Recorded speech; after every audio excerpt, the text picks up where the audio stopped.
አሰልጣኝ ማይክል ካሪክ ሰኞ ዕለት ማንቸስተር ዩናይትድ ከኤቨርተን ጋር ከሚያደርገው ጨዋታ አስቀድሞ ጋዜጣዊ መግለጫ ሰጥቷል። እኔም እንደሚከተለው አቀርብላችኋለሁ። ላይክ፣ ፎሎ፣ ሼር እያደረጋችሁ አብራችሁን ቆዩ። ካሪክም ስለ ሜሰን ማውንት በተጠየቀበትም ሰዓት ሜሰን ማውንት ወደ ሜዳ ለመመለስ እጅጉን ተቃርቧል። ለዚህም ነገር ረጅም ጊዜ ጠብቀናል። እርሱ ወደ ሜዳ እንዲመለስ እንፈልጋለን። እናም ለዚህም ተቃርቧል። ይህ ለኛ ጥሩ ዜና ነው ሲል ተደምጧል። ማቲያስ ዲሊትም ወደ ሜዳ ለመመለስ ጠንክሮ እየሰራ መሆኑን የገለጸው ማይክል ካሪክም ከሜሰን ማውንት ግን በትንሹ ዘግየት ብሎ ወደ ሜዳ እንደሚመለስ ገልጿል።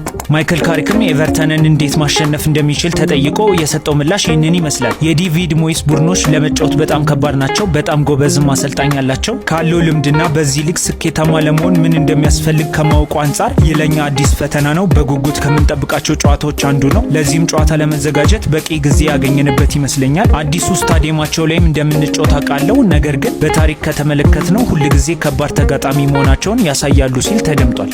ካሪክም በውድድር ዘመኑ አጋማሽ ስለሚደረጉ የወዳጅነት ጨዋታዎች ተጠይቆ የሰጠው ምላሽ ይህንን ይመስላል። የጨዋታ መርሃ ግብሮቻችን በተመለከተ በጨዋታው መካከል የተለያዩ የጊዜ ክፍተቶች ፈጥረዋል። ስለዚህም ያንን ያስተካከልን በሁኔታዎች ሁሉ መላመድ አለብን። ምን እንደሚፈጠር እናያለን። በተለይ ደግሞ የብሔራዊ ቡድን ጨዋታዎች ማለትም የኢንተርናሽናል ብሬክ እና ከዚያ በኋላ የሚኖሩ መጠነኛ ረፍት ተከትሎ የሚሆነውን ነገር እናያለን ሲል ተደምጧል።